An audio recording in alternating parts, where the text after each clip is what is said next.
Dr. Limuel Espedal, 2 days taga Tagum City. Sa akong trabaho, ako naimbitahan ko mga medical mission sa mga LGU. At the end of the day, kapoy na akong lawas. So wala na kaya ko yung time makikistorya sa akong pamilya. Na nag-introduce ko EXL Coffee Mix 17 in 1. So akong i-try. Dinitilo siya sa tiyan, di siya acidic. Giganahan ko, i-introduce ko sa kuha ang EXL Makabuhay Plus Capsule na ikaayuhan, ikabaguan. Pasalamat ko ani EXL Coffee Mix 17 in 1 o EXL Makabuhay Plus Capsule kay mo ni siya makakag-ayuhan sa atong panglawas. Dili pa ulahi ang tanan. Atong pilion, EXL Makabuhay product. Daghang salamat.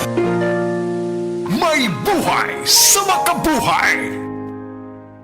Sa DTX 500, malikayan ang pagkabuta, pagkaputol sa imong mga tiil, pagkadaot sa imong kidney, ug pagpanghupong sa imong atay. Sa DTX 500, protektado ka! DTX 500, highly recommended sa mga eksperto. DTX 500, mapalit sa mga butika. DTX 500. Ako sa Jubilin, sobra kataas akong blood sugar. 300 kapin, kitistingan ako og inom DTX 500, duha ka kapsul sa isa ka adlaw. Sunod sa isa ka bulan, normal na jud akong blood sugar. 95 na lang. DTX 500, mapalit sa mga butika.